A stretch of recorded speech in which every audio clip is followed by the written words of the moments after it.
Niurka Hernández, vicepresidenta segunda a Karina Virarda, como secretario a Julio César Valderrama, tesorero Osvaldo Larancuet y mi persona como vocal.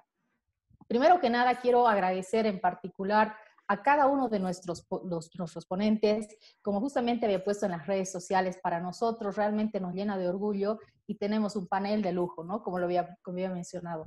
He tenido la oportunidad de conocer a muchos de ustedes en los eventos de la Red Iberoamericana de Protección de Datos y les agradezco por aceptar la invitación del Cybersecurity SIC. Entonces, brevemente voy a hacer una pequeña introducción acerca del contexto en el cual nos encontramos en esta webinar titulada Privacidad, Protección y Tratamiento de Datos de Salud en el marco del COVID-19, retos y oportunidades.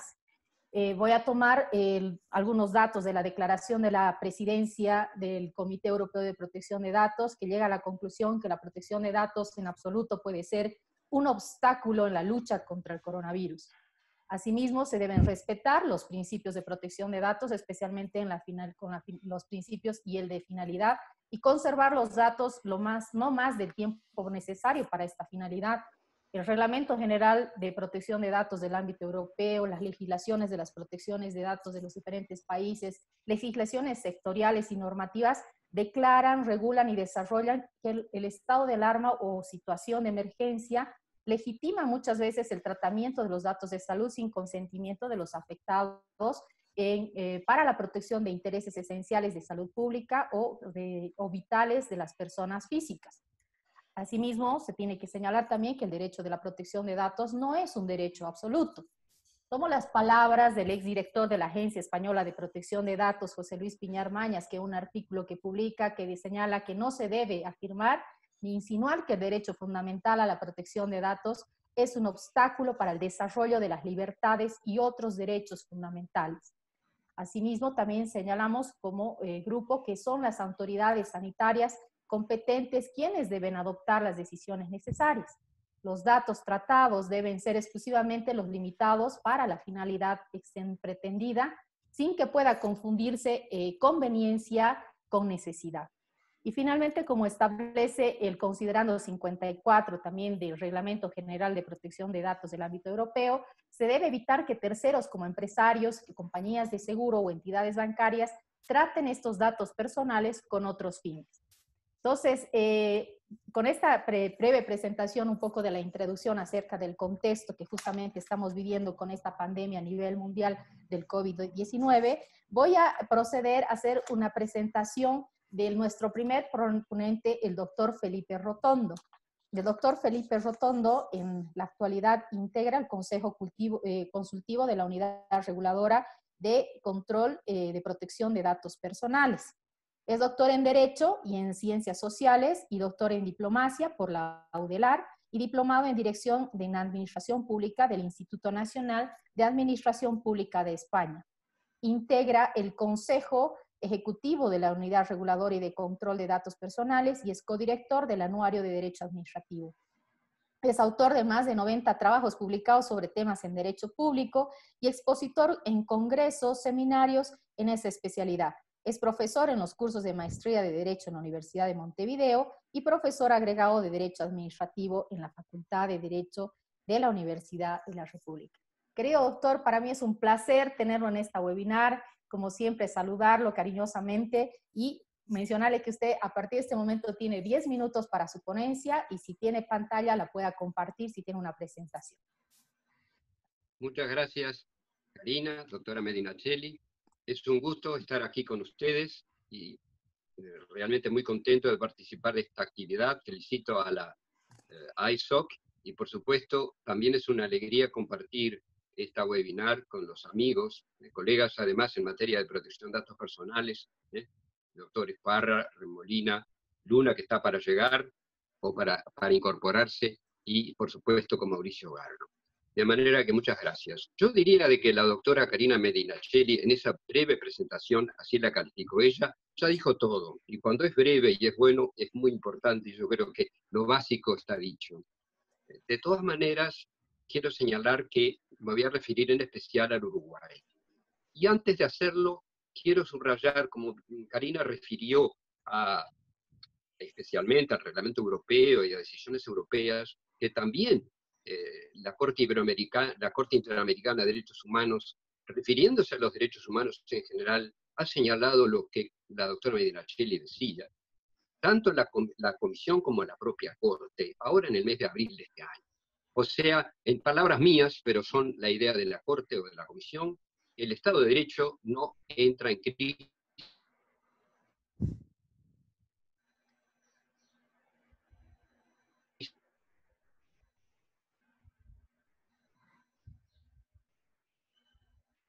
y no está en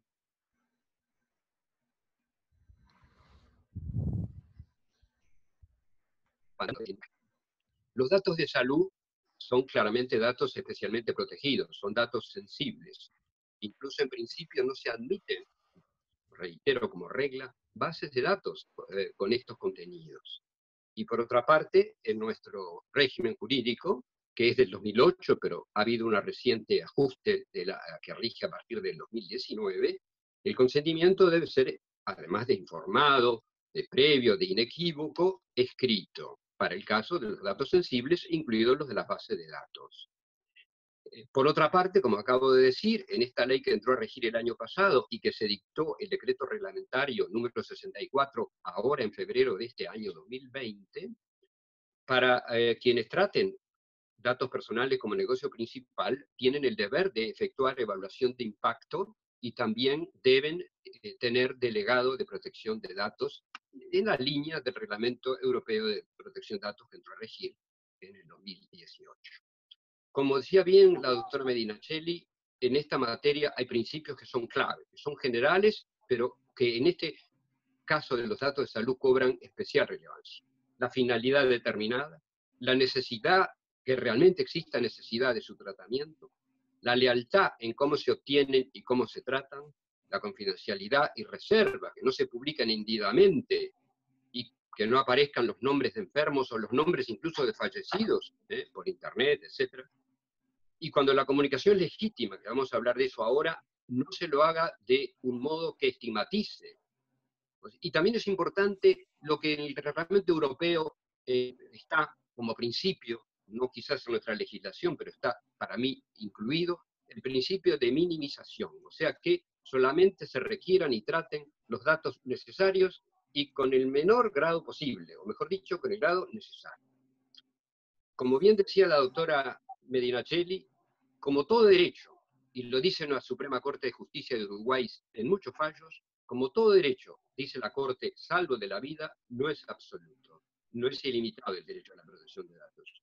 Por lo cual, en nuestra propia legislación se prevé la comunicación por razones sanitarias o de emergencia y como principio preservando la identidad mediante mecanismos de disociación, si ello es pertinente.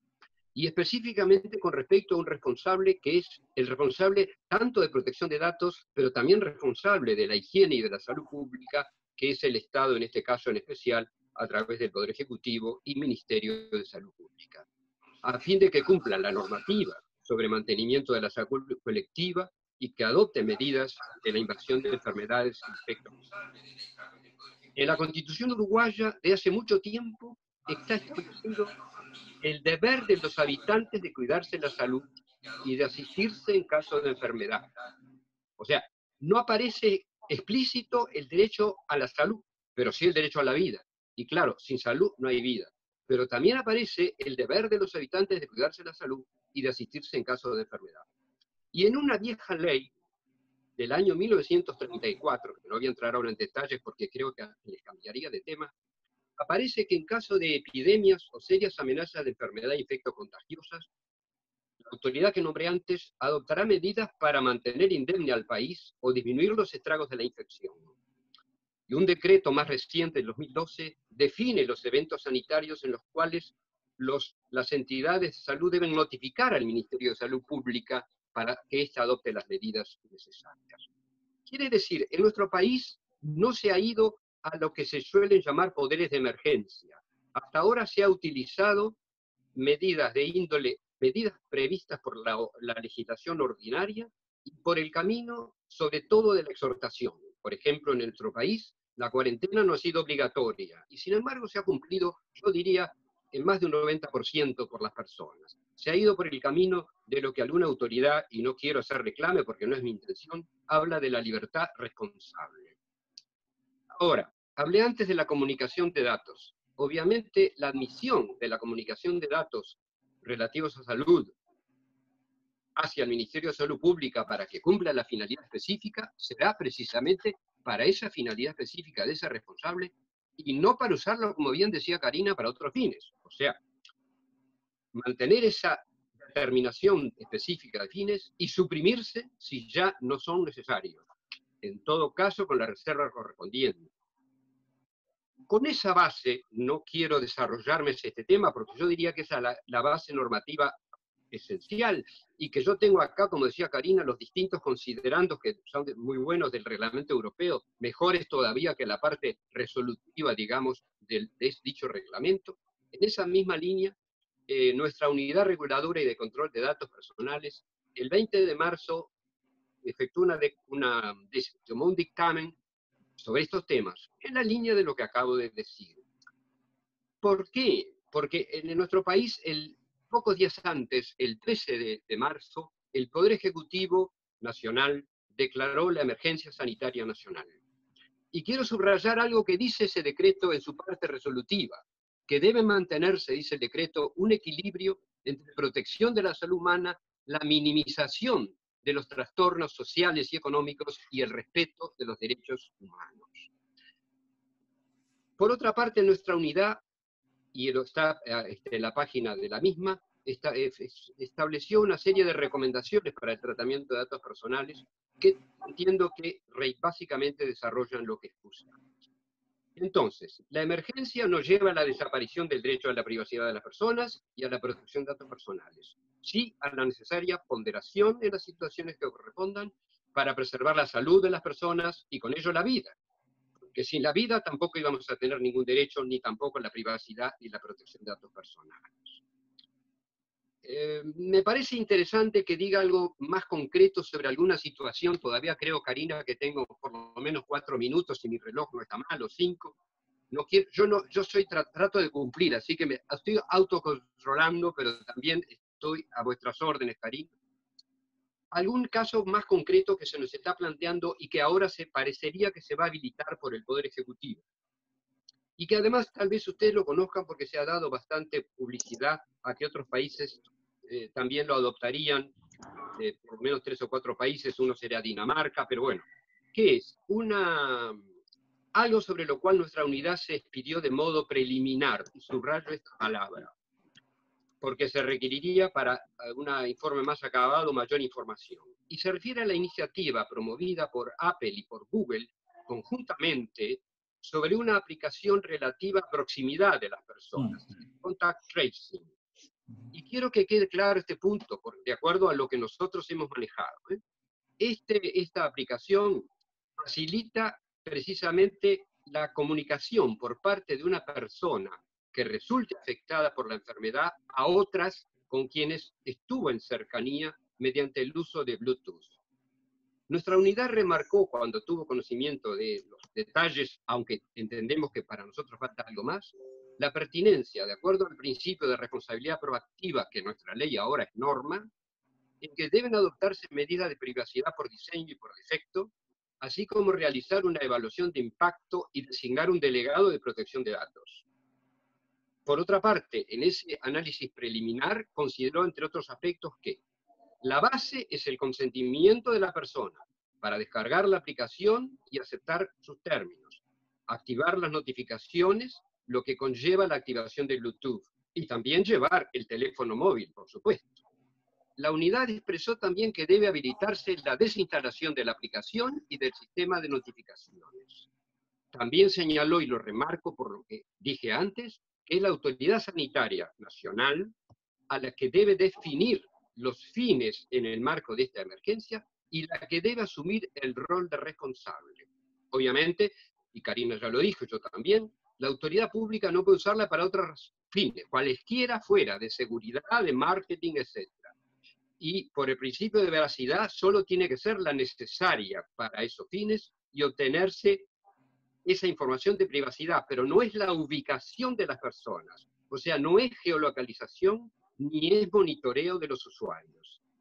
Cuidarse de la seguridad de los datos, eso sigue nuestro informe, almacenándose la información en el celular sin trasiegos y limitarse el tiempo de la información que lo debe determinar la autoridad pública. También importa, por supuesto, la transparencia en la provisión de la información a las personas. O sea, que habría 3 advertencias para el usuario. Cuando ingresa en la aplicación, si la acepta, y que intercambiará códigos numéricos con otros usuarios, pero a quien se le dé positivo un test de diagnóstico, puede, seguimos con el consentimiento, emitir claves a un servidor del Ministerio de Salud Pública de modo de alertar a los usuarios que estuvieron próximos, en una distancia que fija, que serían 5 metros, pero que la debe fijar el Ministerio, el Poder Ejecutivo, indicándose la fecha en que tuvo esa cercanía, pero no la hora precisa ni el lugar, en ese periodo que se también tiene que definir. De manera que autoriza al propio interesado a conectarse a la autoridad con él mismo. Me pareció bueno referirme a este tema, no es el único tema, hemos tenido otros, Karina. Hemos tenido incluso hasta un planteo sobre gente que ha hecho, digo un ejemplo para que vean que podría hablar de cosas muy distintas, donaciones a un fondo de coronavirus que se abrió por el Estado, etcétera, con aspectos, llamémosle, obligatorios, pero la gente puede hacer donaciones. Entonces alguien pidió, bueno, quiero saber quién donó, cuánto donó. El tema de vinculación con el acceso a la información pública, porque sería acceso a la información pública en ponderación con nuestro derecho. Otro tema sería, que también se está planteando, el tema de tomar la temperatura a las personas que ingresen en ciertos lugares públicos. No voy a seguir porque yo estoy mirando mi reloj y Karina no me dijo nada y ya entiendo que superé los 10 minutos, de manera que corto por aquí. Muchas gracias, doctor. Muchas gracias por respetar. Yo sé que el tiempo es breve, pero realmente tenemos otros ponentes más. Perdón, antes de iniciar con el segundo, quería justamente disculparme. Ha sido un error en mi invitación, en la invitación que hemos enviado. Justamente el doctor Eduardo Luna ya se va a conectar en breve como ponente, pero ya está ingresando a sala. La persona ahora que sigue justamente es el doctor Nelson Remolina Angarita, doctor summa cum laude en Ciencias Jurídicas en el año 2015 de la Pontificia Universidad Javeriana de Bogotá, Colombia, máster en Leyes en el año 2000 en el London School of Economics and Political Science. Es abogado desde el año 94 y especialista en Derecho Comercial desde el año 95 de la Universidad de los Andes. Bueno, tengo el grato placer justamente de presentar al doctor Nelson Remolina, a quien tuve la oportunidad de conocer en el año 2005 en la ciudad de La Paz. Doctor, como todos los ponentes, tiene 10 minutos, por favor, para su ponencia y no sé si tiene presentación para compartir la pantalla.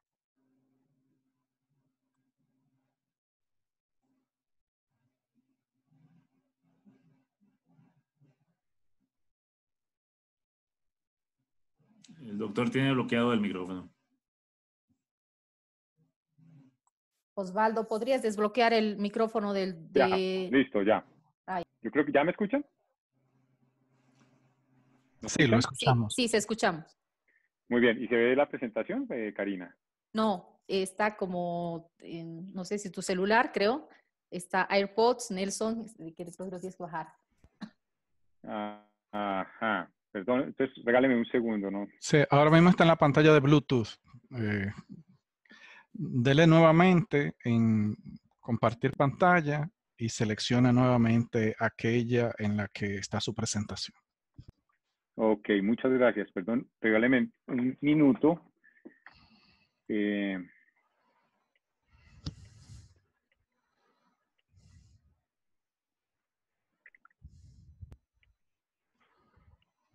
Ok, ahora sí, ¿correcto? Sí, gracias. Ahora sí, bueno, ahora pues, se ve. Pues perfecto. Entonces, pues simplemente gracias, Karina, por convocarnos a este escenario para conversar un rato sobre este tema que desde luego el COVID ha generado toda suerte de retos, dificultades, y bueno, estamos tratando todos como sociedad, desde donde estemos, de aportar lo mejor para salir, digamos, de esta situación muy bien librados. Yo quizás quisiera hacer alusión a algunas cosas sobre el tema, no sin antes pues dar las gracias también a mis colegas. Felipe, como siempre es muy grato escucharte, y comentarles lo siguiente. Yo creo que este tema del COVID genera muchas cosas, muchos sentimientos humanos, como miedo, ansiedad, y estamos ahorita en un escenario que todos podemos evidenciarlo de mucha incertidumbre, pero también a la vez mucha especulación. ¿Qué va a pasar? ¿Se están haciendo estas cosas? ¿Si se está haciendo correctamente o no? En fin, hay que tener presente que una de las cosas que ha hecho el COVID es exacerbar la especulación. Y eso es humano y hay que entenderlo. El COVID también ha generado cambios forzados en nuestra sociedad. O sea, de un momento a otro fue necesario empezar a tomar medidas restrictivas de libertad de locomoción, de transporte, etcétera, etcétera, que todos lo conocen. Pero esto fue forzado, esto fue de un día para otro. Quizás en unos países antes, en otros después, pero es forzado. Y hay que reaccionar prontamente para tratar de salvar la vida de las personas.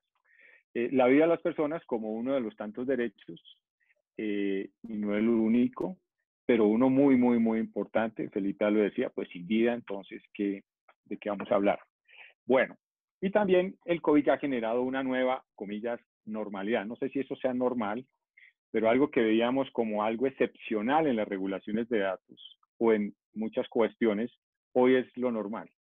Y quizás esto que antes no pensábamos que fuese a ocurrir está pasando, y ahora tenemos que entender que estamos en una situación excepcional, pero que quizás esa situación excepcional, dependiendo de lo que suceda, se va a volver permanente, no temporal. Vamos a ver, el tiempo lo va un poco a definir.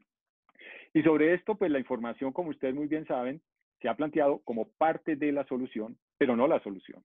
Y aquí hay que tener muy presente que el tema de COVID no es una cuestión de tener bases de datos únicamente. Yo creo que ante todo es un tema cultural. Yo creo que ustedes todos en sus países han escuchado cómo las autoridades todos los días, le insisten muchas veces a los ciudadanos: por favor, no salga, por favor, mantenga distancia. Pero a pesar de eso, muchos ciudadanos salen, no mantienen la distancia. Por favor, lávese las manos. No lo hacen. Algunos. Entonces aquí también hay un tema de cultura ciudadana, muy, muy importante. Si no somos rigurosos con estos temas, eso a veces lleva a que haya que tomar otras medidas. Pero no hay una única solución. No hay tampoco soluciones mágicas, hay muchas respuestas, muchas herramientas, y quizás la información, el uso inteligente y debido a la información, va a ser útil para algunas cosas, pero no es la solución. Y además hay que hablar también en esto muy francamente. Yo les hablaba lo de especulación. Aquí todos están haciendo muchas promesas. El tiempo lo dirá, si esas medidas que se adoptaron fueron certeras o no. Lo que sí yo veo es que se está actuando de buena fe, tratando de, en una situación excepcional, salvar quizás la vida de muchas personas. Pero no podemos asegurar si todo lo que estamos haciendo es 100% efectivo. El tiempo lo dirá. Seguramente algunas medidas sí. Seguramente el tema de lavarnos las manos y estas cosas que ustedes conocen de bioseguridad son muy, muy importantes. Pero insisto, el tema del uso de la información de la gente es solo una parte de las herramientas que pueden ser útiles para combatir, evitar contagio o mitigar los efectos negativos del COVID-19. Eso, digamos, es algo que yo quisiera también no perder de vista. Y también otras cosas que son preguntas que ustedes me han escuchado antes y que uno le escucha también a otros profesores. Lo primero es si todo lo tecnológicamente posible es socialmente deseable, y otras preguntas como las que ustedes ven ahí de si el fin justifica los medios. Y las respuestas, por lo menos para mí, son en ambos casos no. Aquí el fin no justifica los medios. Felipe muy bien lo planteaba. Una situación de excepción no significa que desaparecen los derechos y el Estado social de derecho y el Estado de derecho. No, lo que aparece es mayor responsabilidad en el uso de las herramientas y el respeto de los derechos como tal.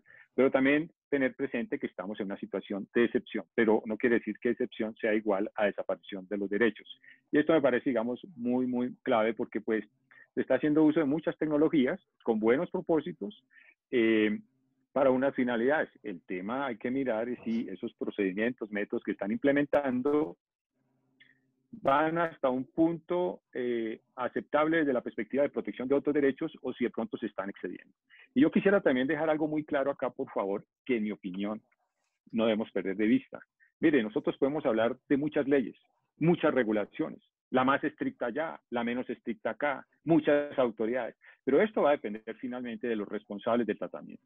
Y esos son seres humanos, en el sector privado o en el sector público. De manera que tengamos las leyes que tengamos, los sistemas que tengamos, finalmente la responsabilidad va a ser de todos y cada uno de nosotros. Y aquí tenemos que ser ante todo muy éticos, actuar correctamente frente a estas situaciones de excepción. Esta situación de crisis no debemos aprovecharla para derrumbar o aplastar los derechos, no. Pero tampoco debemos impedir que se adopten medidas para tratar de salir de la misma. Pero todo va a tener siempre un punto intermedio. El tema de tecnología, ustedes saben, hace rato está. Lo que pasa es que cada vez se crean desarrollos, cuenta con más data para utilizarla inteligentemente.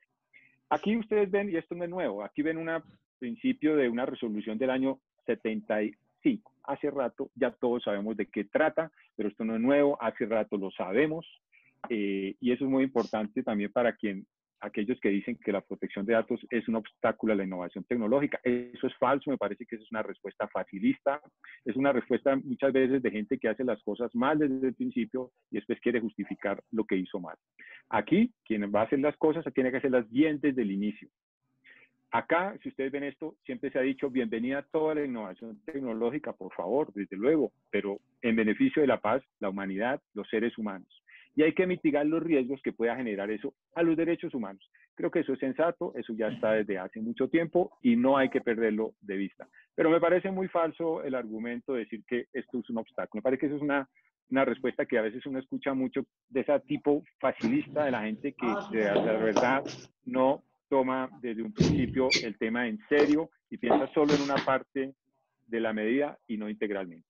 Y para saber si estas medidas son ajustadas a derecho, son razonables, son sensatas y legítimas, pues cada país, cada corte tiene unas herramientas para determinarlo. Aquí simplemente les planteo lo que llaman las cortes constitucionales. Yo no soy constitucionalista, pero hay algunas sentencias, hay muchas, sobre los famosos test de razonabilidad. Bueno, las medidas que estamos tomando, preguntas que se hacen, lo primero, ¿persigue una finalidad legítima? Uno. Dos, ¿es adecuada? Es decir, ¿sirve para el fin propuesto? Tercero, ¿es necesaria? Y en eso de si es necesaria, ¿existen otras alternativas menos intrusivas quizás? ¿O es la única que hay? Esas son cosas que hay que mirar y evaluar. Y si las medidas y lo que se está haciendo es proporcional a lo que se va a hacer, es decir, si no sacrifica sin justificación otros valores. Porque aquí, pues como ustedes saben, pues siempre va a haber no aplanar un derecho versus otro, pero sí en algunas situaciones excepcionales, en ese equilibrio, pues hay que, comillas, dentro de ese equilibrio, darle prioridad a algunas cosas como tal, pero siempre sin pasar ese límite ya del abuso como tal.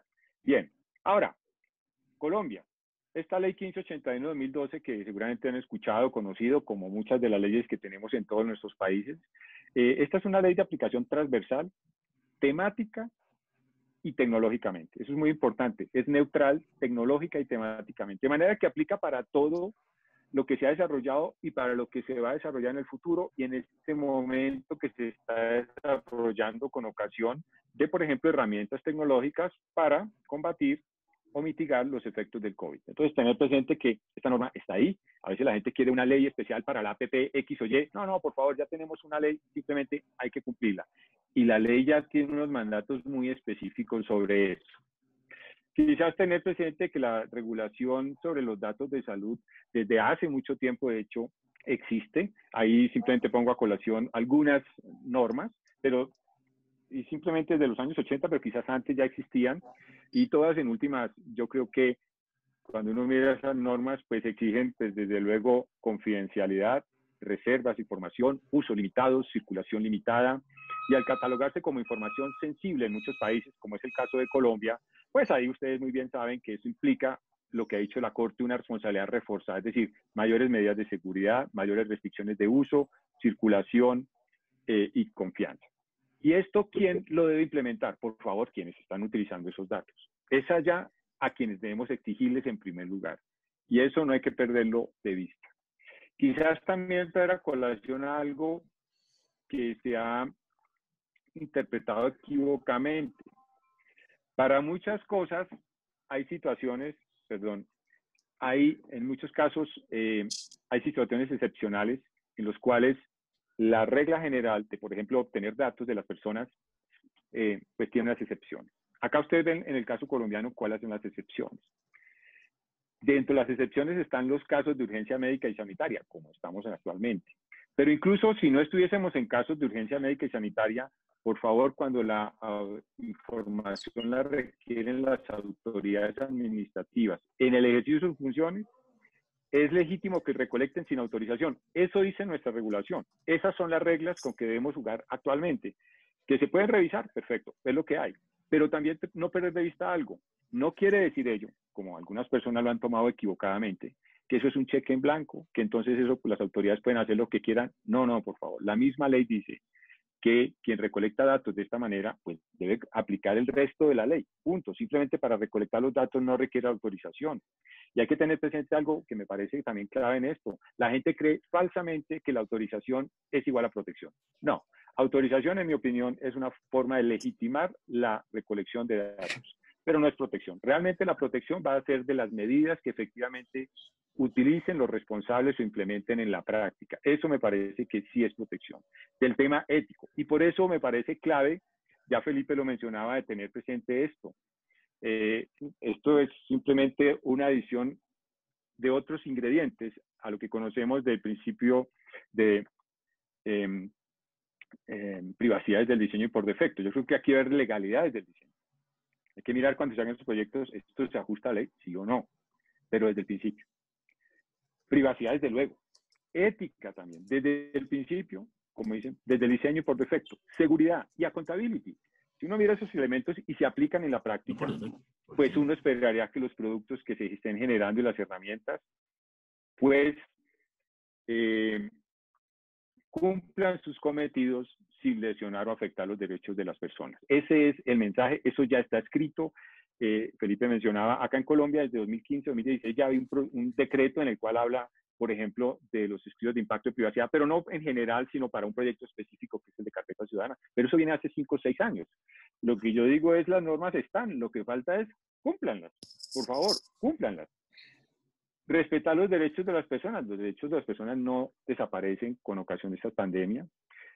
Ahí están y es en cabeza del responsable quien recolecta información, garantizarlos. Bueno, ahí están, son muy comunes a lo que existe en la regulación en las otras regulaciones del mundo, pero tener por favor también presente esos elementos. Ahí están los derechos y lo que deben hacer los ciudadanos que sientan que sus derechos están vulnerados es acudan a los mecanismos legales para exigir el respeto de los mismos. Por favor, los derechos son para eso, para exigir que se respeten, para garantizar su cumplimiento.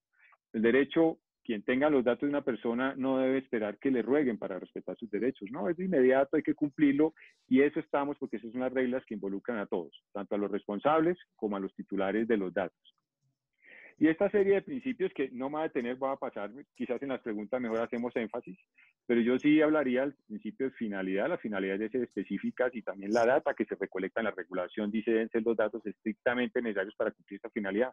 Hay que tener presente eso y todo eso se hace precisamente si se implementa debidamente este principio, pero en la práctica, no en el papel. Algo que es también falso en mi opinión es dejar como que responsabilidad demostraba a simplemente expedir unas políticas o unos manuales de datos internos. NO, de ninguna manera. Aquí esto es para que en la práctica funcionen las cosas. Y eso implica que toda organización adopte, como ustedes ven ahí, pues medidas apropiadas, efectivas, útiles, oportunas y demostrables. Esto es el reto, esto hay que darse en la práctica. Si esto se hace bien, pues los derechos de las personas no tendrían por qué lesionarse. Finalmente, Felipe ya lo mencionó, ya voy cerrando, pero estos estudios de impacto de privacidad es algo que desde el inicio debe hacerse. Siempre cuando hablo de estos temas, mire, aquí estamos construyendo un gran edificio. haga bien los estudios de suelo, haga bien unos planos, unos diseños para que después no se le caiga el edificio. Eso es algo, simplemente una cultura de hacer las cosas bien desde el principio. Pero esto no es por falta, insisto, de normas, falta de autoridad. No, eso ya es falta de voluntad de cada organización. Esto es muy importante a la hora de mirar responsabilidades, no perderlo de vista. En el sector público y en el sector privado aplica igual. Pero aquí con estos estudios de impacto de privacidad simplemente lo que se busca es lo que ustedes muy bien saben. Oiga, establezca riesgos, cómo mitigarlos y adopte medidas apropiadas y efectivas pues para que no sucedan. Y eso va de la mano con un sistema de administración de riesgos, que hay que identificarlos, medirlos, controlarlos y monitorear lo que se está haciendo. Ya para ir terminando, quizás plantear que nosotros acá hemos emitido algunas guías en otros temas, pero esas guías, las recomendaciones que están allí, aplican a cualquier actividad, ¿no? Eso es muy, muy importante presentarlo. Hay gente que pide la guía para hacer una app de COVID. Mire, coja cualquiera de estas tres y ahí están. Pero si quiere también, miren estas guías de la Red Iberoamericana de Protección de Datos. Esto Gustavo muy bien lo sabe. Se terminó y se aprobó de realizar en México el año pasado una reunión que Gustavo muy amablemente fue precisamente de los anfitriones de esa reunión en México y se aprobó esta guía de recomendaciones de tratamiento de datos en inteligencia artificial. ¿Por qué traigo a colación eso? Si ustedes leen simplemente las recomendaciones, eso que está ahí es una suma de buenas prácticas en todas partes del mundo. De manera que la gente que esté utilizando apps, creando páginas web para tratar datos con ocasión del COVID, pues lea estos documentos, aplíquenlos en la práctica y básicamente también, que me parece importante, genere confianza.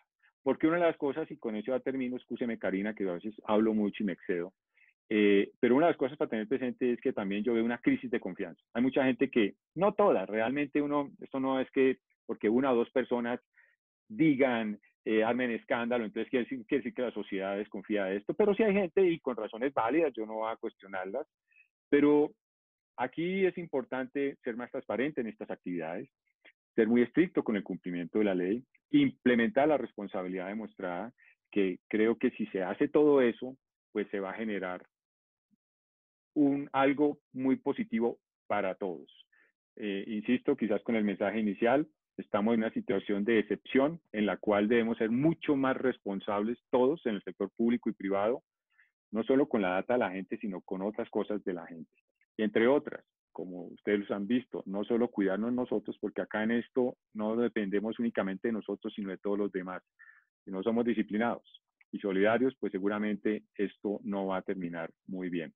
Bueno, un abrazo y Karina quedó atento para preguntas después. Sí. Muchísimas gracias, Nelson. Excelente exposición justamente de la situación en la que están ustedes atravesando en Colombia. Ahora vamos a dar paso al tercer ponente. Tenemos la presencia del maestro Luis Gustavo Parra Noriega, quien nos va a compartir su pantalla. Él actualmente es comisionado del INFOEM de México. Luis Gustavo Parra Noriega es abogado por la Escuela Libre de Derecho, maestro en Administración y Gerencia Pública por el Instituto Nacional de Administración Pública y la Universidad de Alcalá de Henares, España. Obtuvo el diploma de estudios avanzados en el doctorado de Ciencia Política y Administración en la Universidad Autónoma de Madrid. Actualmente cursa el doctorado en Derecho en la Escuela Libre de Derecho. Se desempeña como comisionado del Instituto de Transparencia, Acceso a la Información y Protección de Datos Personales del Estado de México y municipios denominado INFOEM. Fue secretario de Protección de Datos Personales en el Instituto Nacional de Transparencia, Acceso a la Información y Protección de Datos Personales, INAI, del 2014 al 2018. Ha sido legislador en el Congreso de la Unión y en el Estado de México. Su trabajo legislativo se ha distinguido por su impulso en favor de los derechos de acceso a la información pública y de protección de datos personales, respecto a los cuales ha sido autor y coautor de diversas leyes. Bueno, estimado doctor, tiene 10 minutos para su ponencia, por favor. Gracias.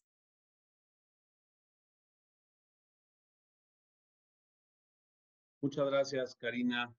Gracias también a el presidente del directorio, Oscar Ávila, y a todos los integrantes por esta invitación.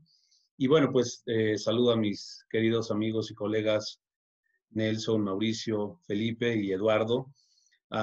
Pues siempre es un honor estar en estos foros para compartir precisamente pues algunas inquietudes al respecto.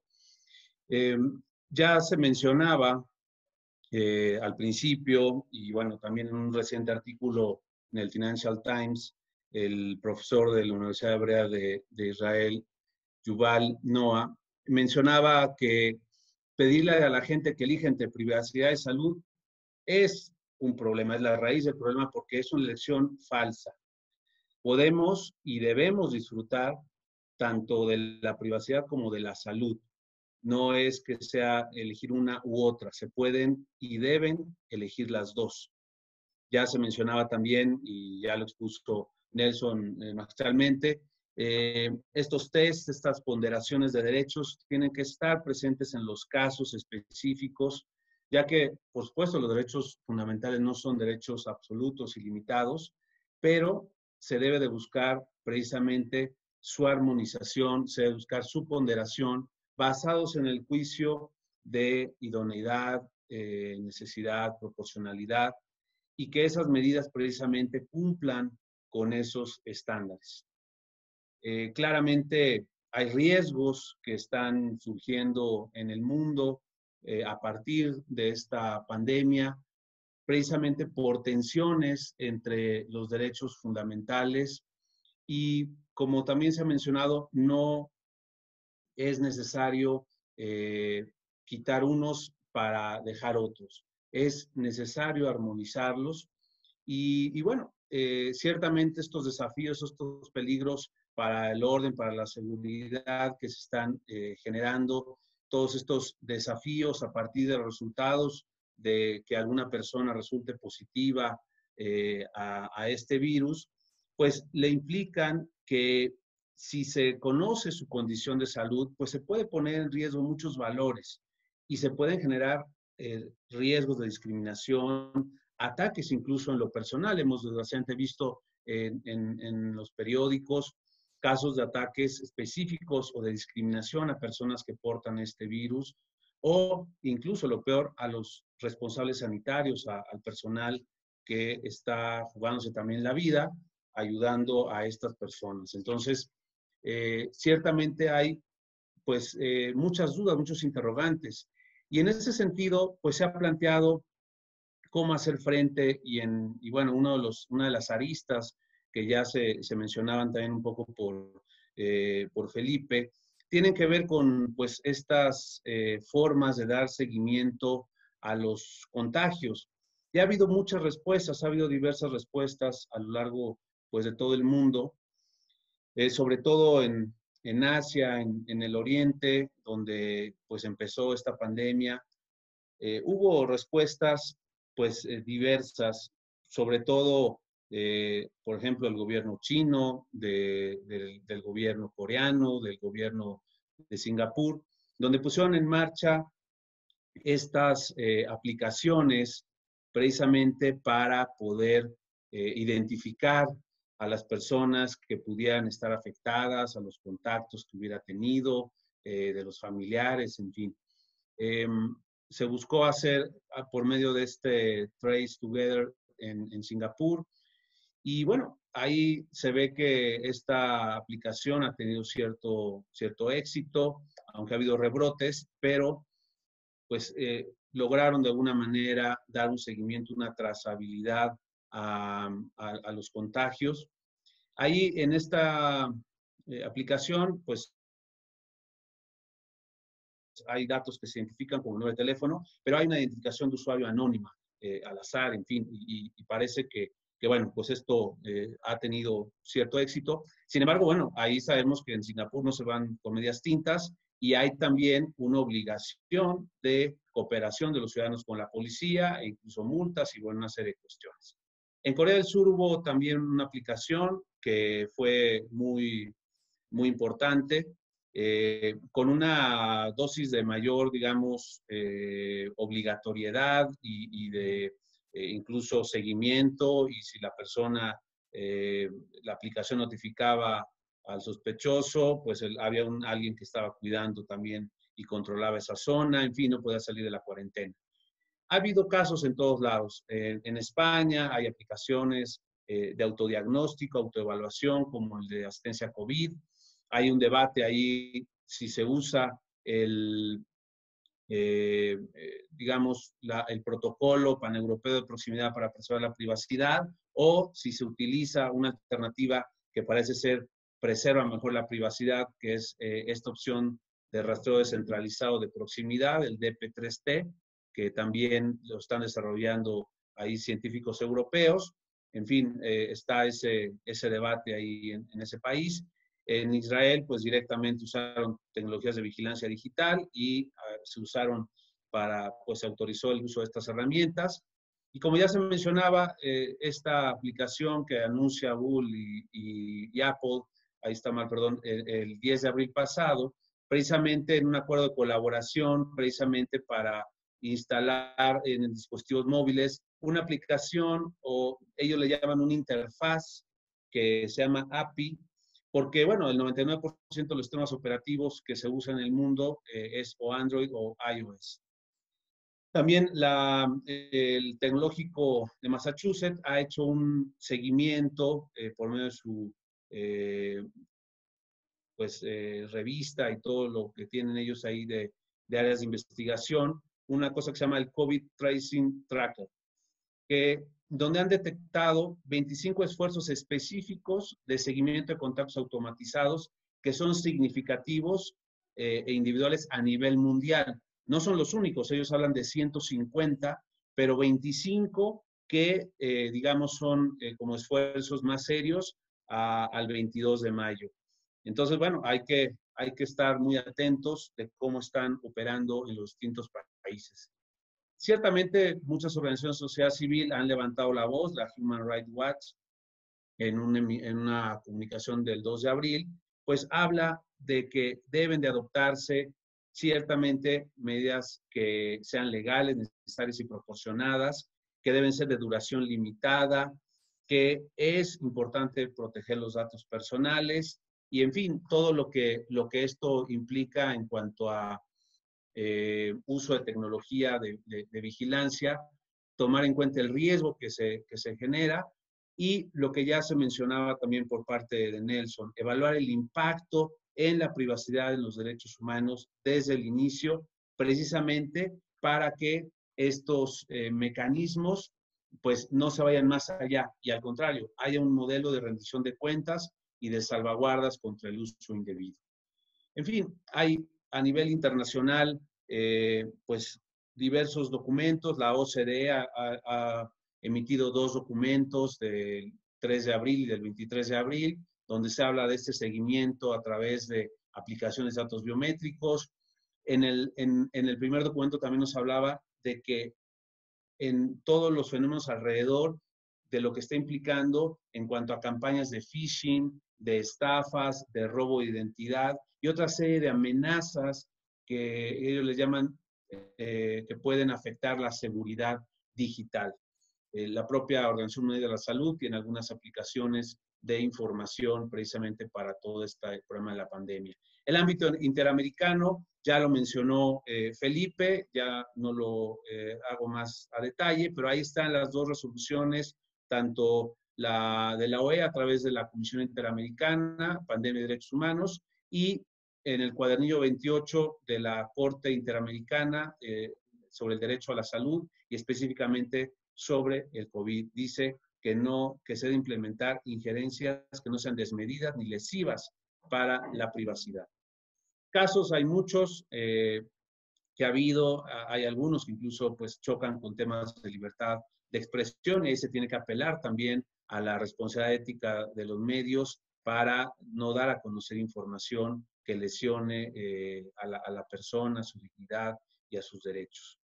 En México, bueno, pues hay muchas cosas que están haciendo. Desgraciadamente somos el 9º lugar internacional de defunciones ya por COVID, con más de, hoy a las cifras del día de ayer ya rebasamos las 8,000 personas fallecidas, lo cual pues es un drama. Ahí pues simplemente la Secretaría de Salud ha establecido aplicaciones de autodiagnóstico, lo mismo algunas autoridades locales de la Ciudad de México, de la capital de mi estado en Toluca, en Nuevo León, en algunos estados, y precisamente lo que yo sé es que están valorando a nivel de gobierno federal usar este protocolo de Google y de Apple para alguna aplicación que desarrolle el gobierno federal específicamente y se ofrezca pues a toda la población precisamente para hacer un seguimiento a los casos de contagios, y las entidades federativas podrán seguir o a partir de sus propias aplicaciones sumarse a este protocolo concreto. El INAI, la Autoridad Nacional, ha emitido una serie de recomendaciones muy específicas, que ahí las detallo y quedará a disposición la presentación, precisamente para que se puedan establecer, y seguramente ahorita podremos en las preguntas desarrollar algunas. Y bueno, una serie de órganos garantes locales también hemos realizado una serie de acciones precisamente de recomendaciones para actuar con esa responsabilidad ética, integridad, confidencialidad y proteger la información personal de pacientes con este problema. Lo mismo, recomendaciones hacia el personal sanitario para evitar la reproducción autorizada, el robo, la pérdida de expedientes clínicos que arriesga esta privacidad. Y lo que se mencionaba, que se recaben los mínimos indispensables de datos de salud, precisamente para que no se revele ni se exceda en el tratamiento concreto. Y bueno, pues una serie de recomendaciones que están ahí precisamente para que se dé un trato más digno, más humanizado a todos quienes portan este problema, limitar estas herramientas de vigilancia y de seguimiento de los contactos en el tiempo, precisamente en el propósito, en la finalidad, y no generando esta discriminación para conciliar derechos y libertades.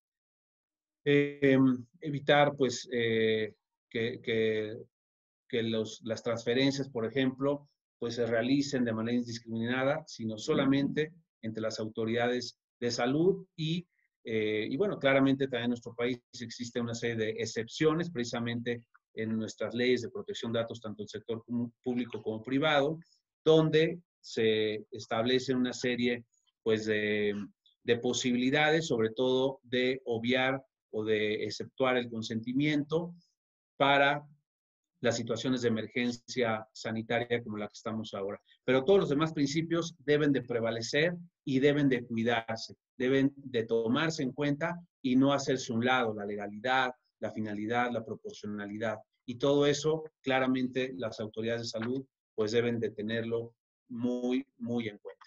Pues yo me quedo hasta ahí porque ya excedí un poco el tiempo y sigo atento para la segunda parte de este webinar. Muchas gracias. Muchas gracias, el doctor Gustavo Parra. Ahora vamos a seguir con el siguiente ponente. No sé si lo tenemos al doctor Eduardo Luna Cervantes.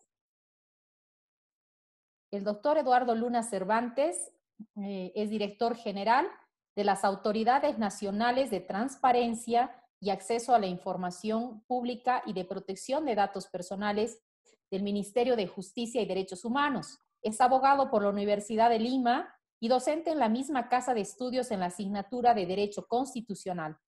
Magíster en Derecho Constitucional por la Pontificia Universidad Católica del Perú y diplomado en la misma disciplina por el Centro de Estudios Políticos y Constitucionales de Madrid, España. Además, es poseedor del Diploma de Estudios Europeos Avanzados por la Universidad Autónoma de Madrid.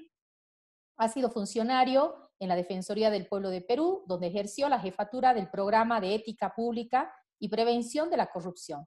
También se ha desempeñado como vocal del Tribunal de Disciplina Policial del Ministerio del Interior en su país. Primero que nada, doctor Eduardo, le debo una disculpa. Ha habido un error en la comunicación en cuanto al horario. Hemos pasado un momento un poco complicado porque estaba saturada la sala.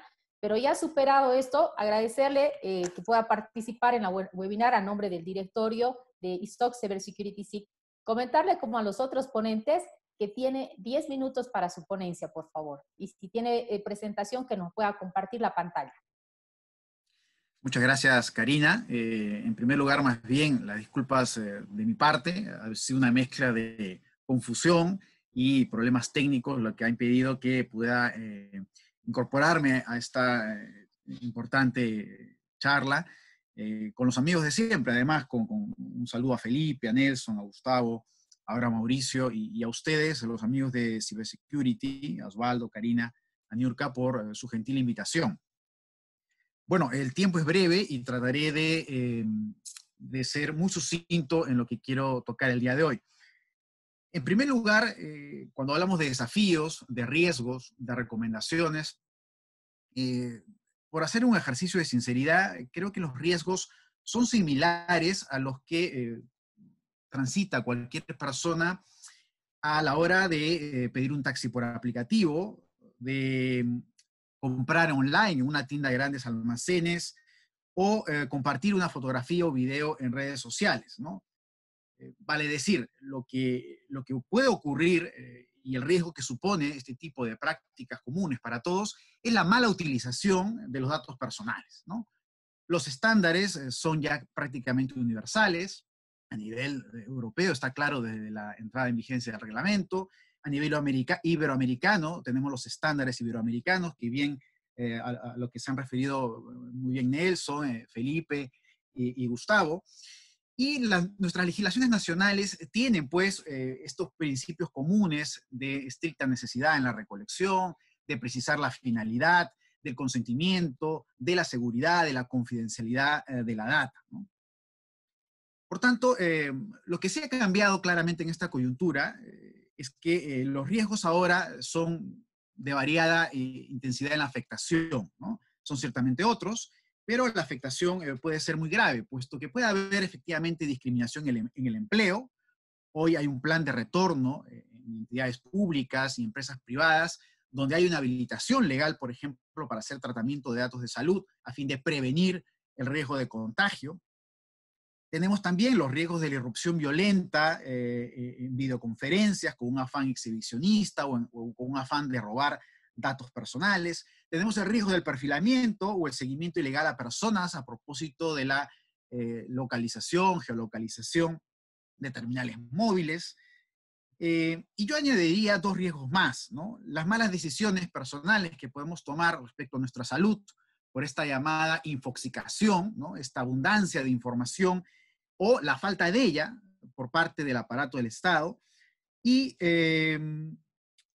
la afectación del derecho o deber de informar, ¿no? De tal forma que con esta actitud proactiva en alojar datos abiertos, por ejemplo, por parte del Estado, perdamos la posibilidad de contrastar ideas, de contrastar políticas públicas y avanzar en la contención de esta pandemia. Creo que es indispensable referirme brevemente al contexto peruano, ¿no? En el día 73 de la cuarentena, tenemos 3.788 fallecidos, según el reporte de ayer, 129.000 contagiados, una tasa de letalidad de 2.92, una tasa de contagio o valor R que está por encima del 1%, es decir, las veces que uno puede contagiar a una persona. Todavía estamos alrededor de 1%, comenzamos cerca de 3 y casi 4. El Perú tiene una economía altamente informal. 72.6% del empleo en el Perú es informal, según las cifras del Instituto Nacional de Estadística e Informática del 2019. Perú se encuentra entre los 5 países de la región con alta informalidad. El 20.5% de la población es pobre, 2.8% en extrema pobreza. Es poco bancarizada la sociedad peruana. Solo el 47% del Perú urbano está bancarizado. El sistema sanitario está en riesgo, por supuesto, de saturarse, ¿no? Con solo un dato, al comienzo de la pandemia, según lo que ha declarado el presidente de la República en sucesivos mensajes a la nación, comenzamos, por ejemplo, con 100 camas de cuidados intensivos, camas hospitalarias con cuidados intensivos, es decir, con ventiladores mecánicos. Hoy estamos por los 10.000, por los 1.090 y 923 están ocupadas. La meta es duplicar este número hacia el 30 de junio. El 11% de los hospitalizados requiere ventilación mecánica. Tenemos un registro en construcción para identificar a hogares especialmente que requieren seguramente una asistencia monetaria del Estado para solventar esta crisis y esta cuarentena tan rígida. Este registro está en construcción. Hay muchos registros a decir de los ministerios de corte social en el Perú, y se requiere actualizar data y que se comuniquen estos sistemas, ¿no? El 29.8% de los hogares tiene acceso a Internet y el 90.9% de los hogares, en esos hogares al menos una persona tiene teléfono celular, ¿no? Entonces, tomando en cuenta esta realidad muy rápidamente descrita, es legítimo preguntarnos, ¿no? ¿Qué se necesita hacer en el Perú para evitar que más peruanos y peruanas fallezcan en el trámite de esta pandemia, ¿no? Por lo pronto, el Estado ha procurado asegurar que la gente se quede en su casa, que salga para lo mínimo indispensable. Y eso ha significado que, por ejemplo, se emitan pases de tránsito especial por parte del Ministerio del Interior. Uno se registra en estos aplicativos y obtiene este pase de tránsito. ¿Qué es lo que hay que asegurar? Que en esos protocolos se explicite que esa data será utilizada exclusivamente para razones de seguridad ciudadana, como efectivamente ha ocurrido con la inclusión de estos criterios de protección de datos personales en esta legislación. Los datos además serán conservados mientras dure el citado régimen de excepción. ¿Qué necesitamos más? Generar información para contener el contagio y que la ciudadanía pueda contrastarla. Y esto ha significado que se implementen plataformas y aplicativos que faciliten el correcto flujo de información sobre la pandemia y que prevengan zonas de contagio, ¿no?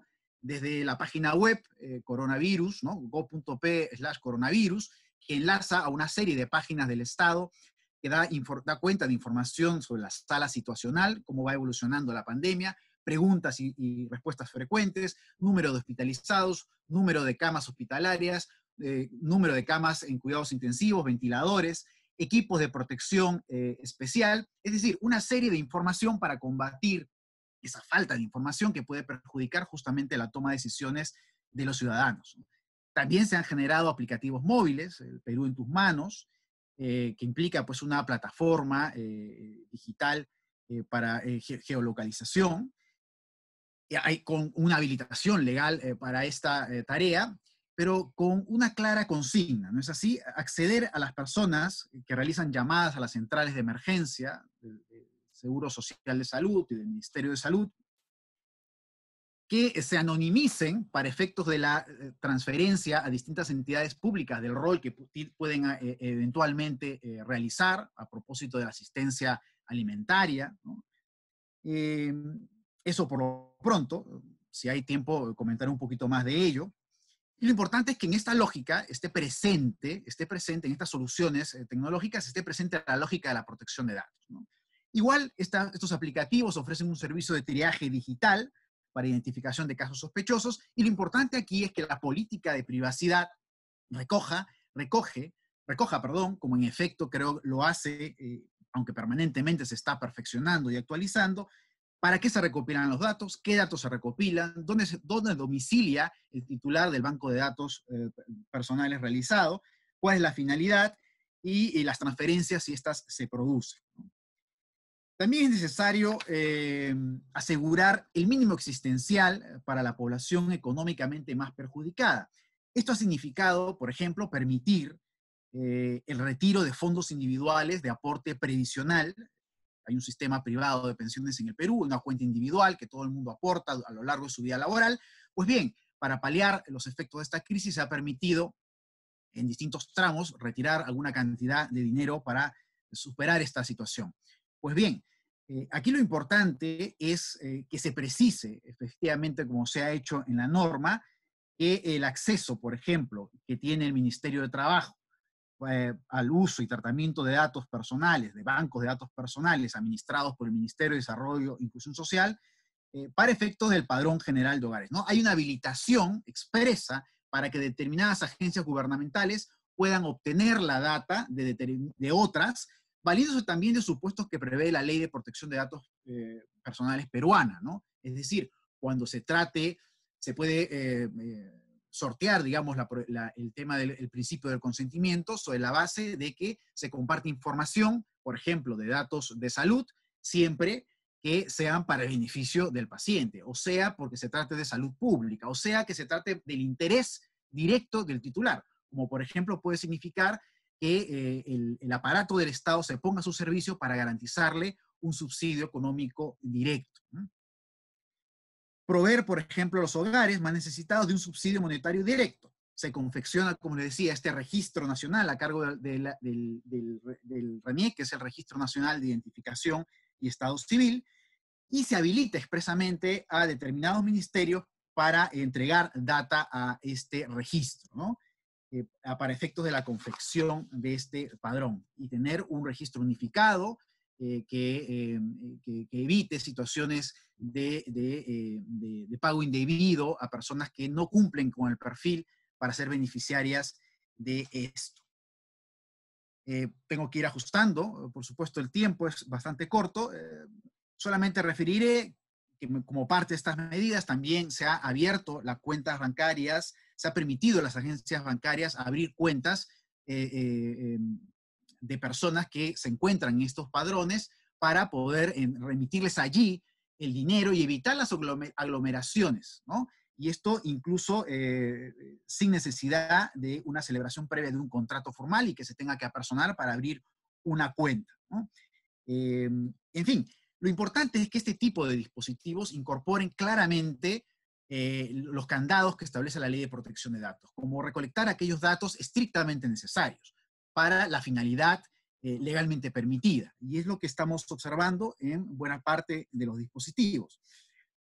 Igual en el tema de retorno laboral, ¿no? ¿Cómo procuramos que el retorno laboral sea seguro? Se están aprobando protocolos sanitarios sectoriales y aquí la autoridad, por ejemplo, ha emitido la Autoridad Nacional de Protección de Datos Personales, que se ejerce desde el Ministerio de Justicia, ha emitido algunas opiniones consultivas a propósito de el análisis de la habilitación legal para el tratamiento de datos personales en los centros laborales por parte de los empleadores, a propósito de la contención de la pandemia, guardando los principios de confidencialidad y de seguridad de la información. Bueno, además, en la línea de promoción de derechos, se ha emitido en estas semanas una serie de posts de material instructivo para prevenir situaciones muy riesgosas para los derechos fundamentales en esta pandemia, donde se está virtualizando todo, ¿no? Inclusive la educación. La educación, hay un programa nacional de Aprende a Distancia, donde hemos logrado, en coordinaciones con el Ministerio de Educación, que los contenidos de protección de datos estén insertos en estos contenidos que se difunden a nivel nacional, ¿no? Y una serie de pautas en relación al grooming, al buen uso de las redes sociales, a las redes sociales más seguras, ¿no? Cómo proteger la privacidad de los niños y niñas y adolescentes en este contexto, ¿no? Bueno, y a propósito de estos temas, la Autoridad Nacional ha ido emitiendo una serie de opiniones consultivas, lo dije, en materia de protección de datos en el ámbito laboral. También lo hemos hecho a propósito del derecho de acceso a la información pública y las obligaciones vigentes en materia de transparencia activa para que el Estado mantenga los portales de transparencia con la información actualizada y el tratamiento de datos personales para pacientes en el contexto de la pandemia, ¿no? Y recordar, por supuesto, a las entidades públicas las seguridades que deben guardar respecto al tratamiento de la información y la confidencialidad, ¿no? Disculpen si me he excedido algo del tiempo, pero es lo que quería compartir de parte de la experiencia peruana. Muchas gracias. Gracias, doctor. Muy amable. Gracias, doctor Eduardo Luna. Ahora damos paso a nuestro último ponente, el doctor Mauricio Garro Guillén. Es abogado graduado de la Universidad de Costa Rica, con más de 27 años de experiencia profesional en el ejercicio del derecho corporativo, contratos, daños e inversión extranjera. Experto en temas de privacidad, protección de datos personales.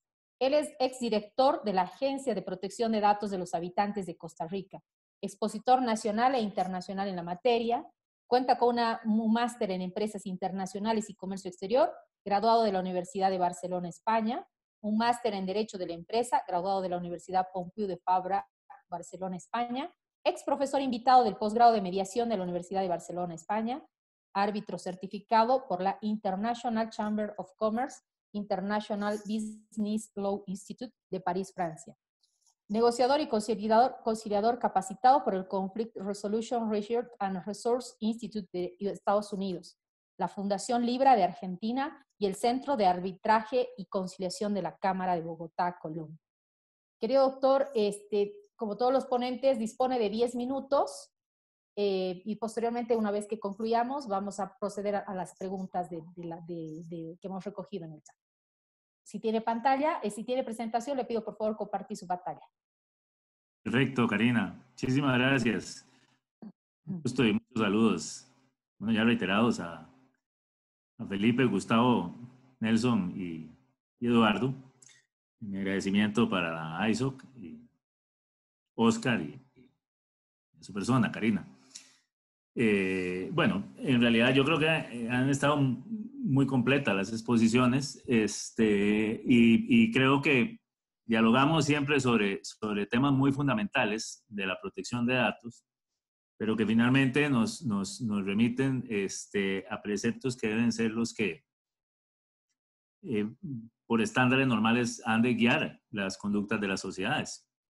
Y en eso me permito hacer una primera colación a las últimas reformas del GDPR y demás, las normas europeas, en el sentido de que la accountability, la responsabilidad corporativa o la responsabilidad activa, como principio, demuestra ser una obligación social por excelencia en la materia. Independientemente de la condición, digamos, que globalmente ahora nos aqueja, ciertamente la regla básica por excelencia en materia de protección de datos es la culturización de las sociedades. Es decir, la información es lo que te va a brindar ganancias a futuro. El educar es la mejor solución en el paso del tiempo. Muchísimas veces, para todos los que hemos seguido las sendas del derecho, habremos escuchado, y nosotros mismos repetimos, que la ley per se, la ley por sí misma, no es la solución actual y fáctica de las condiciones en que las sociedades se desarrollan. Es más bien la intención de las personas.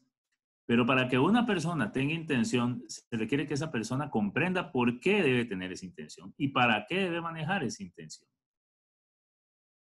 Desde esa perspectiva, claramente no es concebible, sino bajo una perspectiva específicamente de análisis mercadológico, la tendencia de concebir que la privacidad puede ser un detrimento para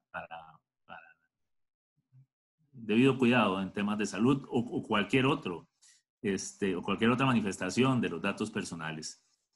En su más primaria y fundamental conceptualización, que es la de identificar o hacer identificable a una persona. Además, podría ser eso así, todo lo contrario, porque en el nicho interno de cada ser humano radica precisamente la privacidad como una fuente previsoria de nuestros más íntimos argumentos, en todo sentido. Luego, la privacidad sencillamente se comporta como un efecto de control respecto de qué tanta información es o deba ser manipulable o no con carácter externo. Y ese es precisamente el rol que cumple en nuestras sociedades la protección de datos versus, por ejemplo, un tema como la salud en este momento. Y si no, voy a adelantarme rápidamente al final de esta historia. Que además, como suele suceder, los medios de comunicación han tergiversado y manipulado a nivel global en muchas ocasiones. Y esto es otro cuidado que tenemos que tener. De manera que se han creado, no en pocas ocasiones, miedos infundados y paranoias infundadas con base en un tema que numéricamente es manejable. Por supuesto que frente a una condición en la que estamos, debemos aceptar primero que todo la condición de la muerte, que es inevitable para todo ser humano. El tema es cuánto y cómo podemos evitarla. Y desde esta perspectiva, ahí sí.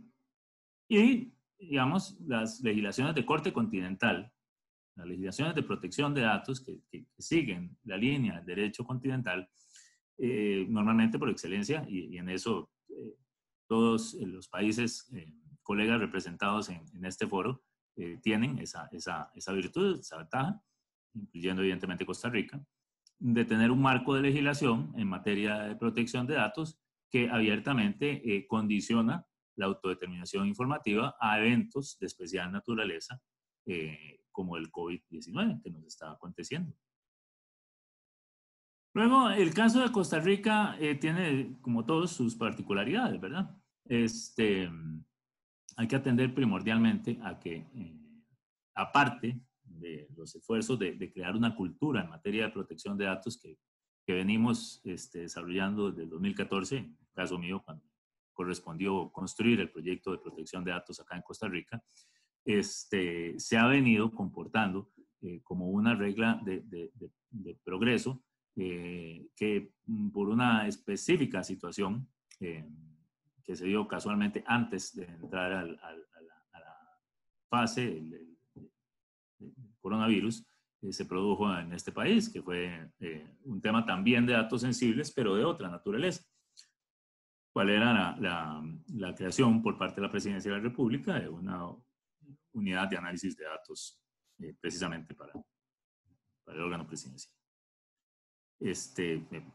Condiciones más, condiciones menos, y quizás tal vez algún problema de forma más que de fondo, recayó en que hubiera severísimas críticas respecto del tratamiento de datos sensibles por parte del Poder Ejecutivo en el país.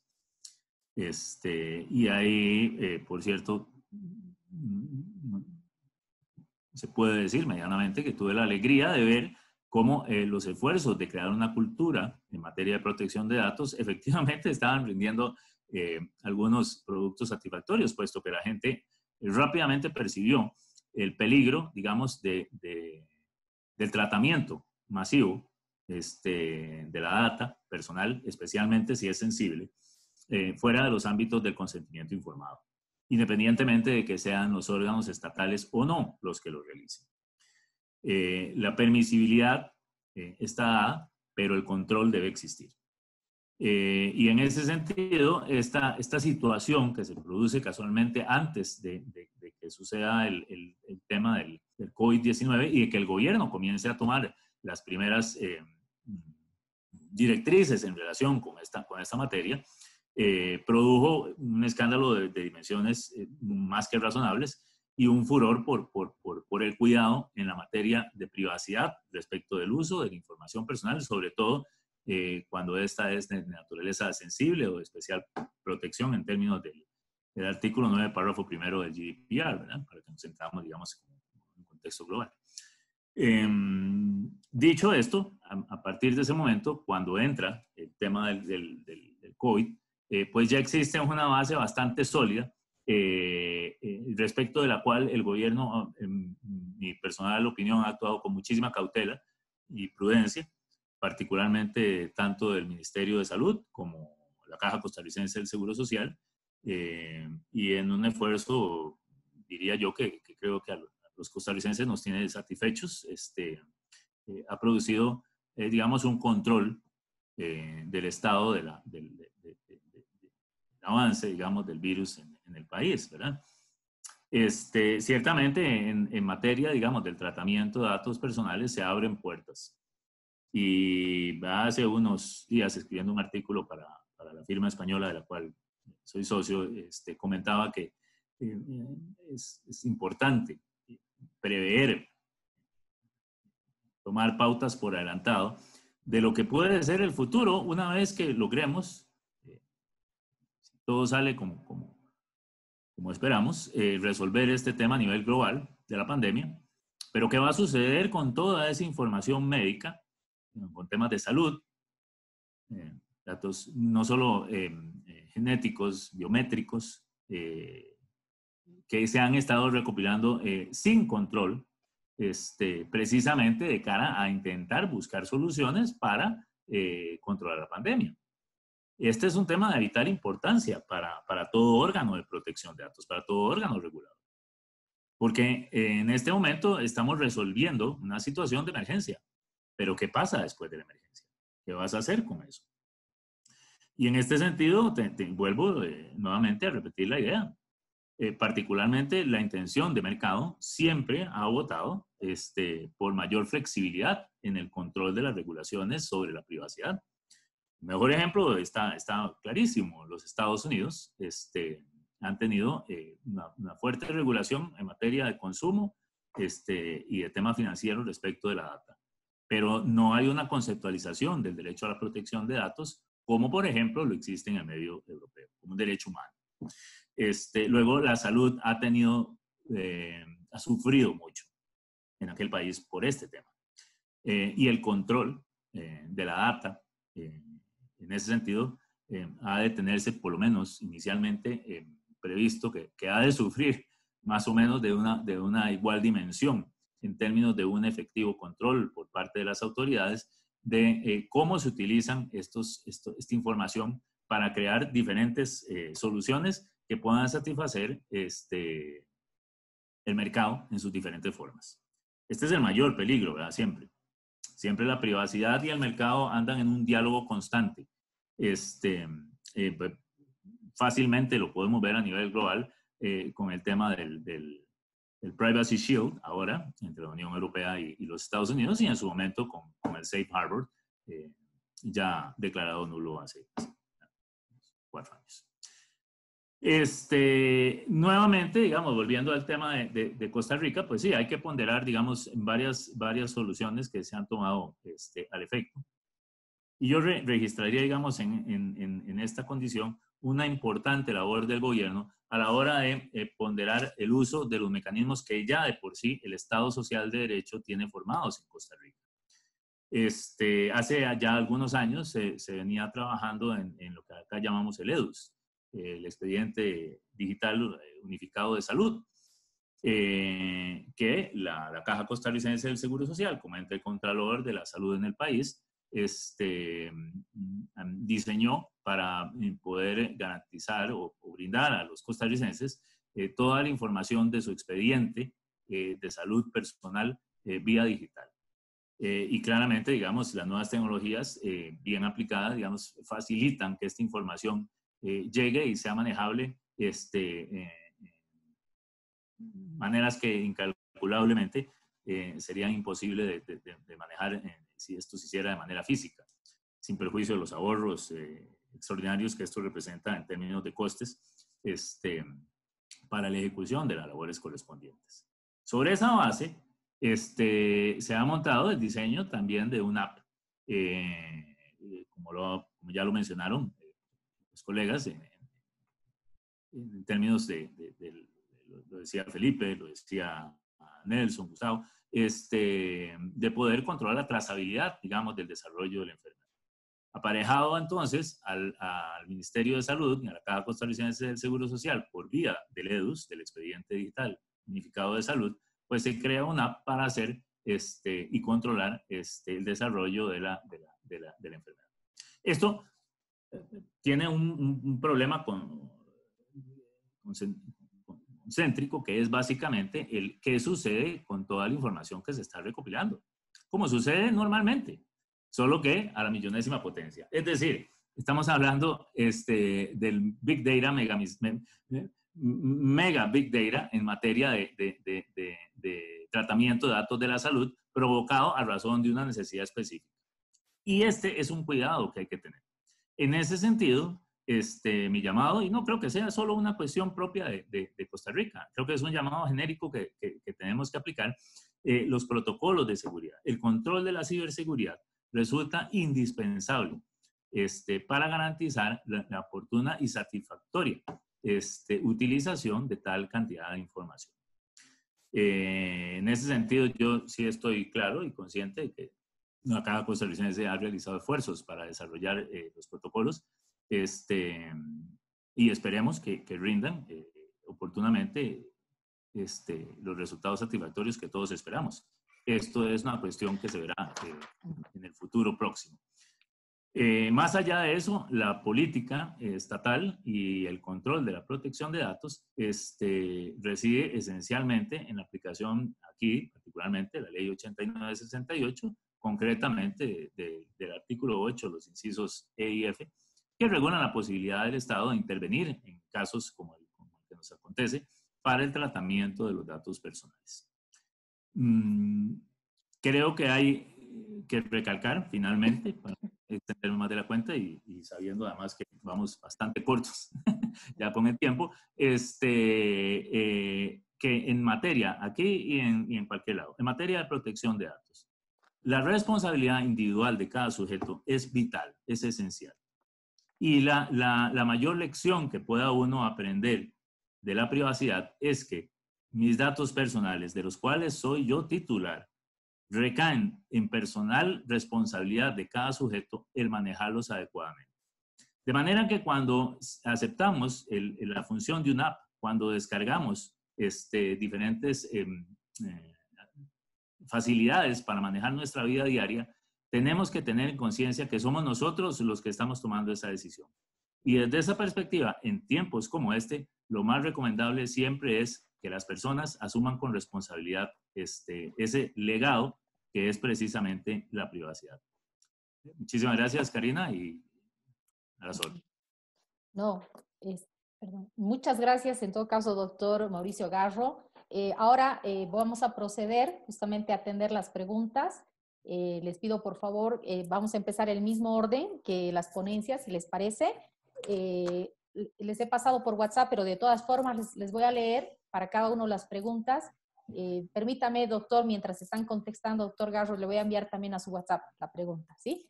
Empezamos con el doctor Felipe Rotondo. Doctor. Sí. La siguiente pregunta, a ver, permítame un momentito, dice, la realiza Miguel Ángel Gaspar y pregunta, dice, ¿existe algún tipo de medida para que después de la pandemia se pueda reclamar a los gobiernos que dejen de tratar los datos recolectados durante la misma? ¿Asegurarle a la población la destrucción, correcto tratamiento de los mismos, o sea, de los datos personales? Bien, Karina. Esta pregunta es importante porque de alguna manera surge de los principios que ya están en nuestra legislación y que son de la esencia de la protección de datos. Claro que esos principios más importa que los cumplamos ahora. Pero ¿a qué me refiero? Existe el principio de finalidad entre ellos, al cual ya creo que todos de alguna manera los que hemos hablado hicimos mención. ¿Qué significa? Que los datos se requieren para algo específico, en este caso para la salud, no para otra cosa. Esto es muy importante. No puede ser ni para propaganda del gobierno o para temas electorales. Ahí sería ilegitimidad, como creo que se ha dicho muy bien por anteriores expositores. No alcanza con las normas, hay que cumplirlas. Pero eso en esta materia, como en todas las materias, en todos los asuntos. Ahora, ¿qué remedios hay? O sea, la autoridad tiene el deber, cuando ya no necesita esto, sea que terminó la pandemia o se acabó la necesidad de los datos que tiene, debe eliminarlos. Tengo acá la ley uruguaya, que dice, los datos deberán ser eliminados cuando hayan dejado de ser necesarios o pertinentes a los fines para los cuales hubieran sido recolectados. O sea que esto es una regla para las bases públicas como para las bases privadas. Vamos a suponer que hubiera una razón de seguridad pública, otro tipo de datos o bases de inteligencia que hagan que esto no sea posible, se supone porque serán necesarios. Eso en cuanto al principio. O sea que la idea es que deben ser eliminados. Y bueno, es un deber de la autoridad, como estaba diciendo a Mauricio recién. También existe la responsabilidad de todos. Hablemos de responsabilidad proactiva o no. Eso en cuanto al principio, a la regla, a lo que debemos todos. Yo también, si tuviera una base de datos de lo que fuere, la universidad cuando inscribe datos de los estudiantes, luego que no necesita más, o una empresa que ya se cierra, ¿por qué tiene que mantener datos de empleados que ya no le pertenecen, etcétera, etcétera, etcétera, salvo por razones de seguridad social? Pero lo importante son los medios, y para eso existen medios jurídicos, o sea, siempre el derecho son reconocimiento de derechos, deberes correlativos y medios o garantías para hacerlos efectivos. Y en la mayor parte de las legislaciones de Latinoamérica existe el Instituto de la Verdad. Quiere decir que existe un medio administrativo que será el reclamo ante la agencia o el órgano garante correspectivo.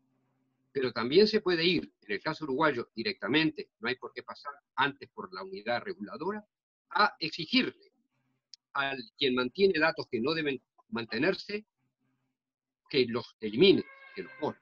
Si lo puede hacer el Estado, es cierto, y sería un gran riesgo para el sistema democrático si eso lo mantiene. De manera que, voy a leer una frase de una investigadora de la Universidad de Oxford y ya termino. Además de controlar la pandemia, tenemos que pensar en el mundo que quedará después de la tormenta, el que estamos construyendo con cada decisión. La privacidad es importante porque le da poder a la ciudadanía. Hay que defenderla. Demasiadas veces las medidas temporales tomadas en movimientos de emergencia llegan para quedarse. Acá está la pregunta de esta persona. Todos tenemos que vigilar la democracia. También las agencias de protección, también los jueces y también la responsabilidad de la autoridad. Ya termino, Karina. El coronavirus se ha llevado ya y se llevará muchos seres queridos. Nos ha robado el sueño, está dañando nuestra economía, nos ha arrebatado nuestros planes. No podemos dejar que nos robe también nuestros derechos, entre otros la privacidad. De manera que tenemos que estar atentos. Si llega a pasar lo que quien hizo la pregunta sucede, es que la autoridad pública estaría actuando ilegítimamente. ¿Que lo puede hacer? Sí, como puedo hacer yo también algo que no sea correcto o sea antijurídico. En concreto, existe el deber de eliminarse esos datos. El tema es que eso sea efectivo y para eso hay garantías administrativas y jurisdiccionales. Por otra parte, hasta podría incurrirse en una eventual responsabilidad penal. No voy a continuar porque creo que ya me pasaría el tiempo. Doctor, muchas gracias por la respuesta.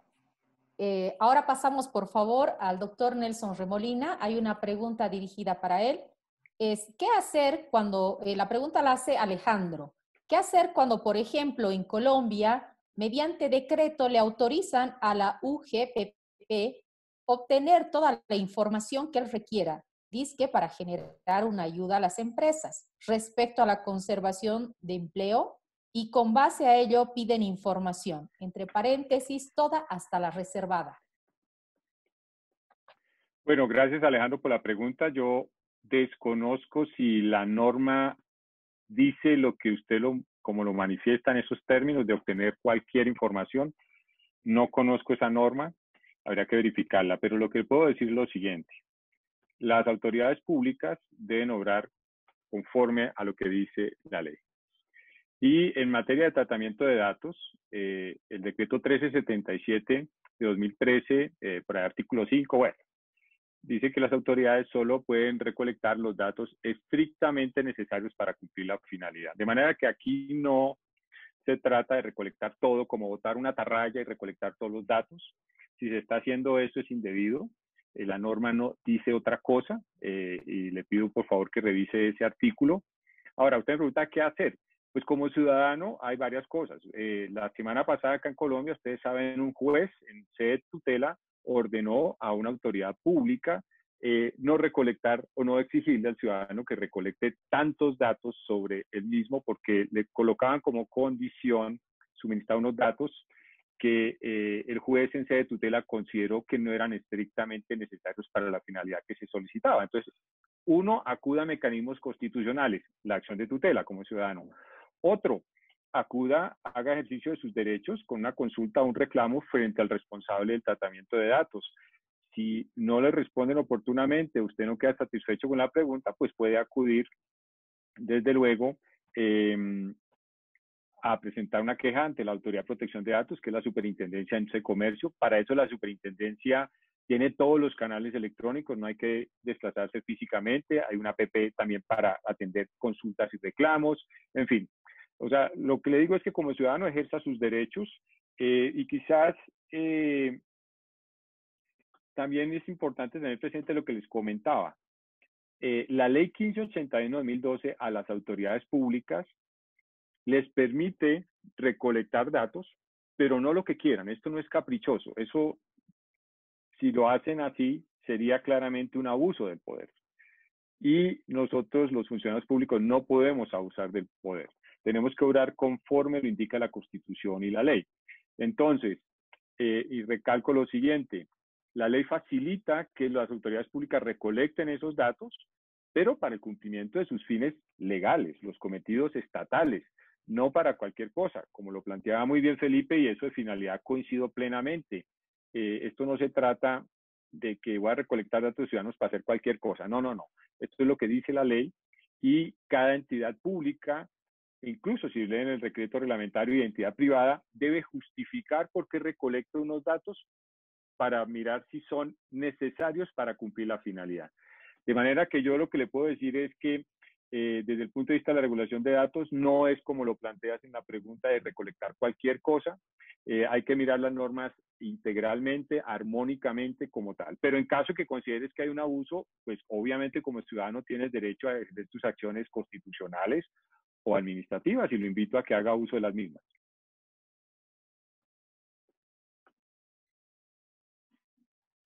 Muchas gracias, doctor Nelson.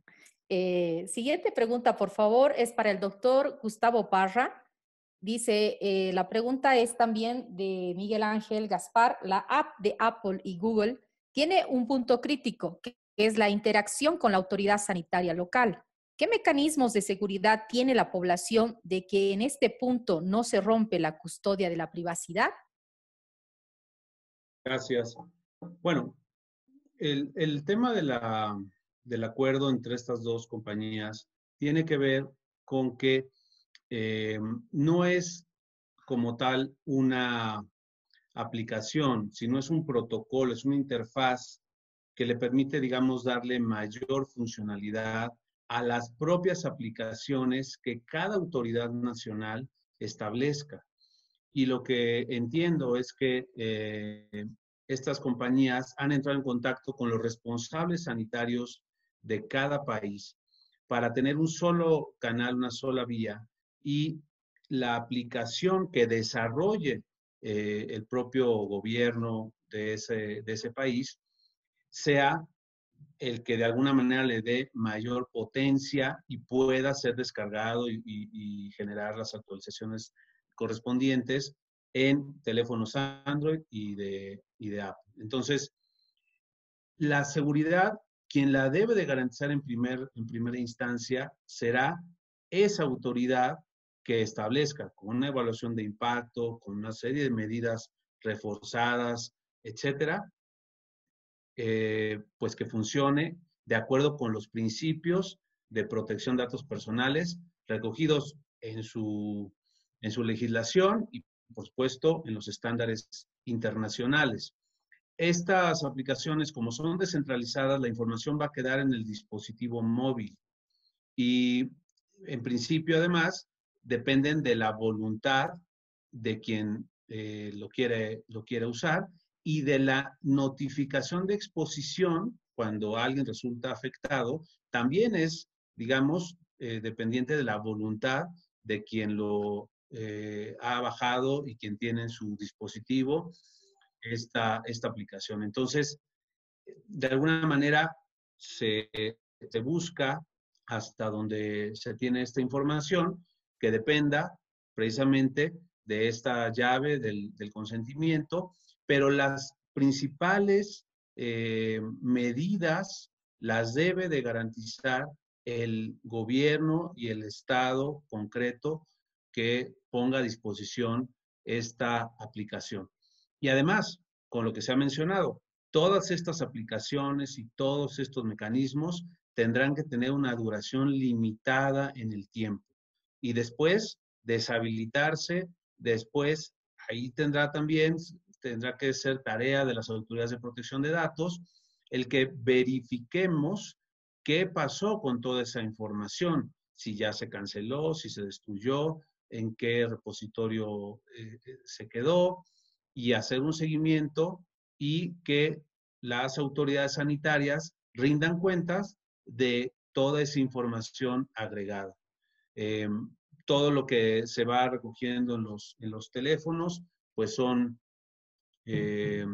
digamos, pequeños códigos que van quedando y que se van compartiendo entre las personas para notificarle a quien estuvo en exposición de alguien con un caso positivo, pues que tendrá que también ponerse en una cuarentena, tendrá que tomar las medidas de salud necesarias y seguramente estas aplicaciones ayudarán en lo que ya se ha mencionado de esta, pues como se le llama, nueva normalidad para poder regresar a actividades, para poder regresar a que funcionen pues las cosas de una manera, pues, lo más normal posible, en economía, en trabajo, etcétera.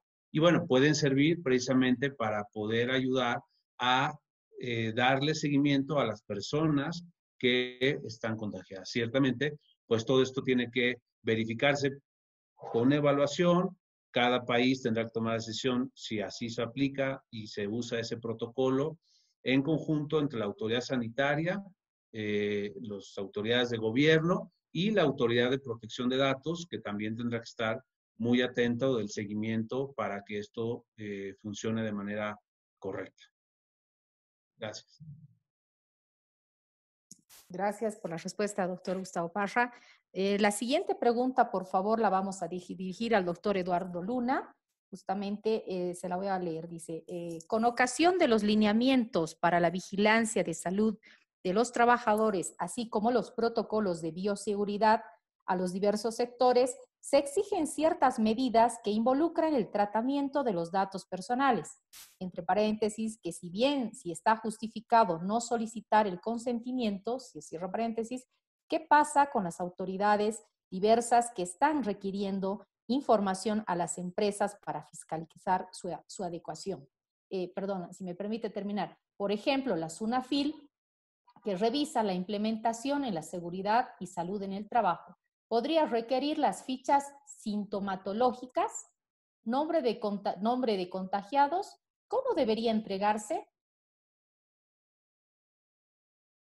Está apagado su micrófono, doctor. Ok, ya está, se me escucha, ¿verdad? Bueno, gracias por las preguntas. Mal haría yo en dar una respuesta concluyente, puesto que la Autoridad Nacional de Protección de Datos Personales opina y da pautas de interpretación de alcance general sobre la normativa, así que no se trata solo de la opinión del director general. Lo que puedo dar es una respuesta general, a priorística, sin entrar al caso concreto, porque lo habitual en estos casos en que la autoridad emite una opinión es hacer un contraste de información requiriendo a la entidad en cuestión su punto de vista, ¿no? Y en particular su punto de vista sobre la necesidad, porque podríamos decir que hay una prueba o una exigencia de necesidad de parte de la entidad para explicar por qué necesita esos datos personales para realizar su labor en particular, ¿no? En este caso en concreto tendríamos que requerirle a la SUNAFIL, que es la Superintendencia Nacional de Fiscalización Laboral, que nos explique la necesidad de recabar esa data para justificar su labor de fiscalización, ¿no? Hasta que esa situación no se produzca, no podemos dar una opinión concluyente. Pero lo que tendremos que evaluar es si apriorísticamente sería necesario o no una recolección de datos personales de salud para esa labor, ¿no? No parecería el caso, pero no puedo dar una opinión concluyente, repito, porque la opinión de la autoridad se elabora sobre la base del contraste de una suerte de pareceres de un equipo de funcionarios públicos, de la cual solo soy cabeza visible, ¿no? Y con el contraste debido con la entidad competente.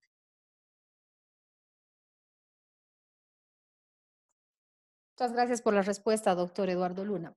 Finalmente tenemos una pregunta más que la vamos a atender porque, bueno, ya estamos casi sobre el borde de finalizar la webinar. Esta va dirigida al doctor Mauricio Garro. Permítame un ratito. Dice, quisiera saber si cuando una persona muere pierde el derecho a la protección de datos personales, porque entiendo que el derecho a la protección de datos personales es para personas vivas. Si es así y realizo una solicitud de acceso a la información de actas de defunción de los datos personales del fallecido, ¿deberán dejarse a la vista? Pregunta Sonia. Una pregunta interesante. Res nullius, diríamos en latín. El tema de los datos personales claramente está diseñado para proteger, para guardar la privacidad de los sujetos a lo largo de su vida. El tema es que no acaba la protección de datos con la vida de una persona física. Porque, por efecto, digamos, de las consecuencias jurídicas que acontecen durante nuestras vidas, nuestros propios hechos nos persiguen más allá del momento en que fallecemos. y ahí tendrá que tomar en cuenta esta persona que pregunta el hecho de que efectivamente, por ejemplo, los herederos pueden tener derechos sobre actos que en vida la persona haya realizado y sobre sus circunstancias personales. Esto en materia, por ejemplo, de propiedad intelectual es bastante claro.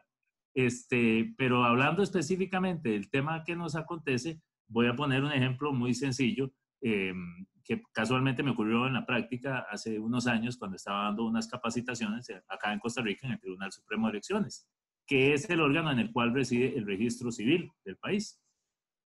Y las personas que estaban atendiendo la charla, algunas de ellas en su momento me dijeron, mire, don Mauricio, es que tenemos una duda. Aquí, cuando fallece alguien, nosotros tenemos la fotografía de la persona, tenemos una cantidad importante de sus datos personales porque somos la base del registro civil del país. Aquí viene cualquier persona y pide la fotografía de esa persona y nosotros se la damos. Y yo le decía, bueno, mire, ten cuidado con eso. ¿Qué pasa si un heredero va a la corte y presenta su respectiva causa para solicitar, por ejemplo, las fotografías del difunto? Porque tenía una representación importante para él, ese dato personal que es la imagen del sujeto. Entonces, no, los datos personales no fenecen con la persona. Sí están supeditados a la persistencia, digamos, del tiempo de condiciones jurídicas que a terceros pueda interesar. Esa sería la respuesta. Muchas gracias, doctor Mauricio. Ahora, bueno, ya llegamos al final de esta webinar y para cerrar, antes agradecerles nuevamente a cada uno de ustedes, al doctor Felipe Rotondo, Tornaría como que integra el Consejo Consultivo de la Unidad Reguladora y de Control de Datos Personales, al doctor Nelson Remolina, Superintendente Delegado para la Protección de Datos de la Superintendencia de Industria y Comercio de la República de Colombia, al doctor Eduardo Luna Cervantes, Director General de las Autoridades Nacionales de Transparencia y Acceso a la Información Pública y de Protección de Datos Personales del Ministerio de Justicia y Derechos Humanos, al doctor Luis Gustavo Parra Noriega, comisionado del Instituto de Transparencia, Acceso a la Información Pública y Protección de Datos Personales del Estado de México y Municipios Infoem, y finalmente al doctor Mauricio Garro Guillén, exdirector nacional de la Agencia de Protección de Datos Personales.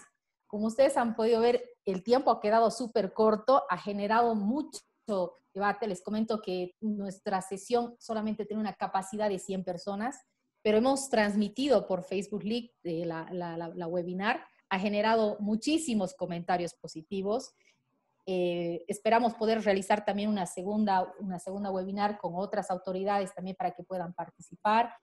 Pero sobre todo yo creo que he estado participando en muchas webinars durante estos 2 meses de la cuarentena en las que nos encontramos igual en Bolivia, y no he visto muchas webinars donde las autoridades de control han estado de panelistas, ¿no? Han estado muchos académicos, personas conocedoras de protección de datos, con lo cual nosotros, el directorio de ISOC Cybersecurity SIC, realmente nos sentimos muy contentos de que hayan aceptado nuestra invitación y sobre todo de las enriquecedoras de ponencias que ustedes han impartido y hayan también atendido a las preguntas, ¿no? Lamentablemente, por tema del tiempo, no hemos podido hacer esas 2 preguntas que habíamos enviado por escrito, pero el tiempo realmente nos come y bueno, agradecerles nuevamente y si tienen una palabra, la última palabra para despedirse, es simplemente eso. Muchísimas gracias.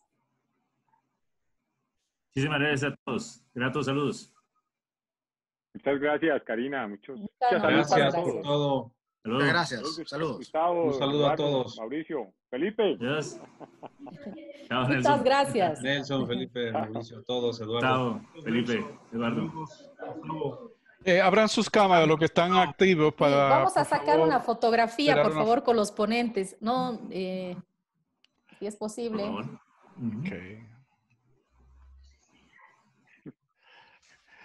Listo, vamos a tirar otra para reserva. Listo, muchas gracias. Bueno, muchas gracias, Osvaldo, por todo el soporte también. Todo el equipo está conectado. Estamos detrás de cámaras. Gracias a toda la gente que está allí. Claro, ¿no? Tremendo equipo, ¿ah? Muchas gracias, excelentes participaciones. Habla muy bien. Gracias. Muchas gracias y que tengan buenas tardes. Muchísimas gracias. Ahora sí.